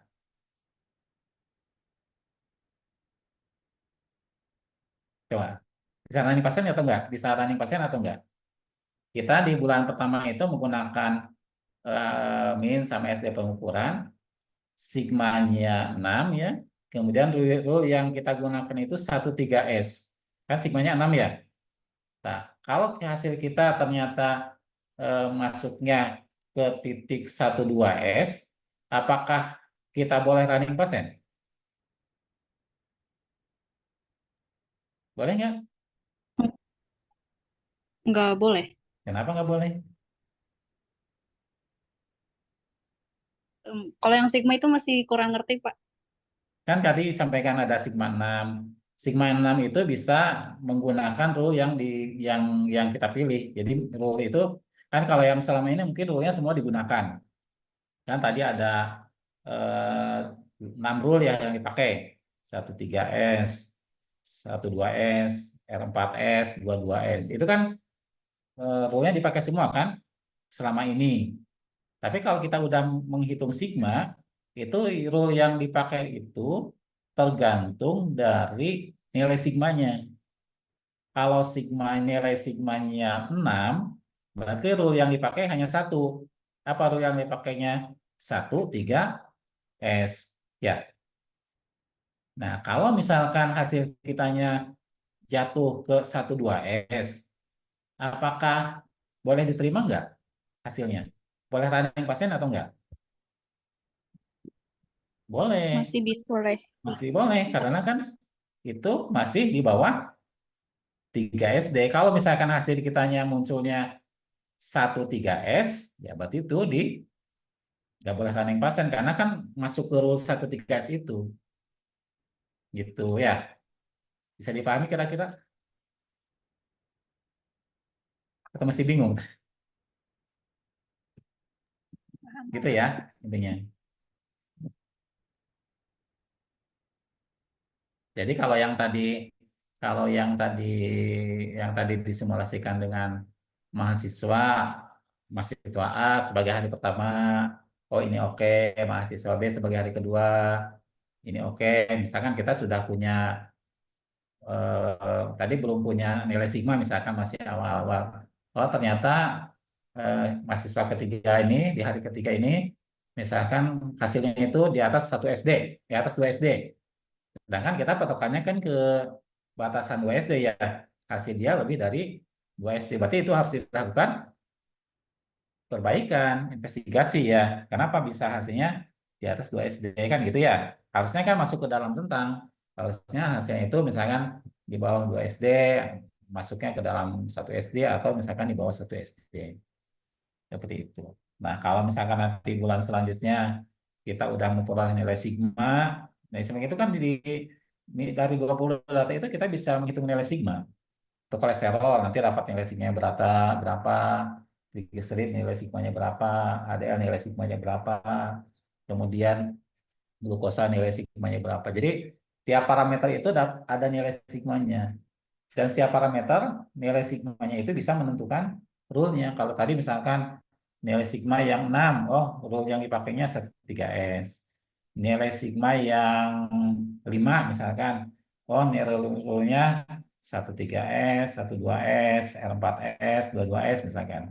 Atau yang nilai sigmanya 3, berarti semua rule dipakai sampai yang 10 kali ya, itu dipakai sampai 4 R4S dipakai. Jadi semakin kecil nilai sigma ya, semakin banyak rule yang harus dipatuhi. Jadi kalau istilahnya mah kalau anaknya yang istilahnya kurang baik, berarti kan aturan-aturan yang diterapkan itu banyak ya. Tidak boleh ini, tidak boleh ini, tidak boleh ini, tidak boleh ini. Tapi kalau misalnya anaknya udah baik, tanpa aturan pun sebenarnya udah nggak perlu kan seperti itu. Jadi disimulasikan seperti itu. Jadi kalau semakin sigmanya semakin jelek, berarti kan performanya semakin jelek. Sigmanya semakin kecil. Kalau tadi kan misalkan sigma 3, performanya semakin kurang bagus, poor ya tadi ya. Atau misalkan unacceptable gitu ya. Maka rule yang dipakainya itu semua rule dipakai. Tapi kalau misalkan sigmanya apa namanya 6, itu kan performanya baik, excellent buat kelas. Berarti yang dipakainya satu tiga saja. Gitu. Mungkin yang ini yang tadi di graf itu mungkin bisa dipahami lagi ya gitu. Itu mungkin kalau misalkan ada yang kurang jelas sehingga disampaikan lagi atau misalnya ada pertanyaan dari yang lain silakan. Jelas? Udah Zahra? Berarti Pak kalau di bulan pertama itu kan kita belum punya stigma. Kita Ya, harus belum. investigasi misal kesalahan kitanya pattern kah atau apanya. Kalau misalkan di QC terus tapi nggak masuk-masuk itu di stop atau gimana Pak? Misalnya hari pertama dikontrol misalkan nggak masuk-masuk gitu ya. Ya udah diinvestigasi tapi misalkan kesalahannya di kita nah nggak masuk-masuk tapi nggak masuk ke range itu gimana? Ya, berarti masih ada yang salah. Kita kita kita boleh kita masih belum bisa boleh running pasien. Harus harus dibetulkan dulu penyebabnya apa sehingga hasil kontrolnya betul-betul masuk. Gitu ya. Mungkin kalau manual ya harus ganti orang yang ngerjakannya gitu ya. Itu mungkin kalau orang yang sama mungkin dia salah, ada yang salah yang kalau misalkan kan kadang-kadang kalau orangnya sama kalau manual mungkin menurut dia itu udah benar. Tapi hasilnya masih belum selesai. Mungkin kalau ganti orang mungkin ada sesuatu yang kesalahan yang bisa tidak tidak terdeteksi oleh dia gitu ya. Mungkin diganti sama orang lain dikerjakan mungkin bisa jadi betul ya, atau bisa juga misalkan reagennya udah nggak bagus gitu ya. Kalau reagen yang bagus kalau diulang 100 kali juga kan tetap nggak akan bagus kan ya, atau kontrolnya misalnya nggak bagus gitu ya, diulang 1000 kali juga tetap aja nggak akan masuk. Jadi banyak faktor. Jadi kita harus betul-betul mengetahui ini penyebabnya kenapa. Jadi kalau kalau udah diketahui penyebabnya, biasanya masalah itu akan terselesaikan. Yang penting akar masalahnya itu betul-betul bisa bisa apa, bisa kedetek ya ini. Seperti tadi misalkan ngulang ngontrol 100 kali ya, 1000 kali. Kalau misalkan reagennya udah rusak, ya tetap aja nggak akan masuk, nggak akan hasilnya nggak akan bagus gitu ya. Kalau reagen yang rusaknya tidak diganti gitu ya. Atau kontrol yang rusaknya tidak diganti, masih menggunakan kontrol yang rusak, di running berkali-kali pun tetap akan hasilnya nggak akan masuk ke dalam tentang kontrol tersebut. Seperti itu. Itu mungkin ya. Mudah-mudahan sih bisa dipahami ya. Cukup Pak. Ya. Ada lagi mungkin? Mungkin nanti kalau udah praktek mungkin bisa nanti bisa kebayang yang dikerjakan seperti ini gitu ya. Kemudian nanti penanganan kontrol seperti apa, nanti bisa bisa tahu lah ini. Mungkin kalau secara apa? Secara teori kan kalau tanpa praktek sih mungkin masih masih apa? Ngebayang lah istilahnya gitu. Itu mungkin ada lagi?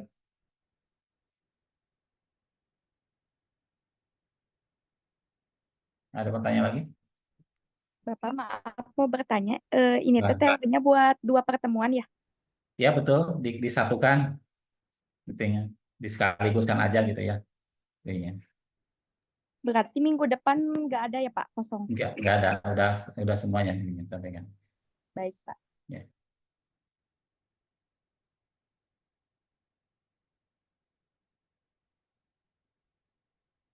silakan. Kalau praktek udah pernah disampaikan Pak Ayi, praktek quality controlnya, gunakan rule gitu ya. Masih di mute? Gimana? Suaranya kecil. Untuk kerwalnya udah disampaikan oleh Pak Aipa, tapi buat kayak Sigma gitu belum disampaikan, baru pertama dengar dari Bapak. Yang mananya? Yang tadi Sigma 6, Sigma 5 gitu Pak, Oh baru gitu. dengar ya. Tapi mungkin nanti juga Pak Ayi menyampaikan praktek apa plot grafik kan disampaikan ya sama Pak Ayi ya? Ya, kalau grafik mah sudah dipraktekkan Ya, juga Pak. ya, gitu sih mungkin. Ada lagi mungkin?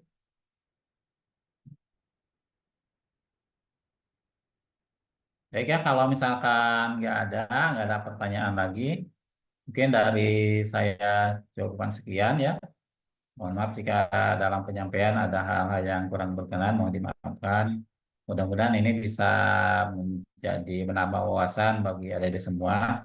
Sehingga nanti kalau misalkan nanti terjun di laboratorium, bisa diaplikasikan ya. Jadi tidak blank, tidak tahu sama sekali terkait dengan kontrol ya ini. Jadi, oh ini ternyata kontrol hematologi itu seperti ini, ada 3 level. Oh kontrol ini seperti ini, ada 2 level minimal itu. Kemudian, oh bagaimana misalkan kita panduannya kemana? Apakah kita insert atau misalkan menghitung itu juga bisa menjadi tambahan wawasan dari bagi adik-adik semua. Mungkin dari saya cukup sekian. Terima kasih, mudah-mudahan bermanfaat. Saya dengan membaca hamdalah, alhamdulillahirrahmanirrahim. Assalamualaikum warahmatullahi wabarakatuh. Waalaikumsalam Waalaikumsalam warahmatullahi warahmatullahi wabarakatuh. Bapak, wabarakatuh. makasih Makasih banyak Bapak. Bapak. Ya, sama-sama.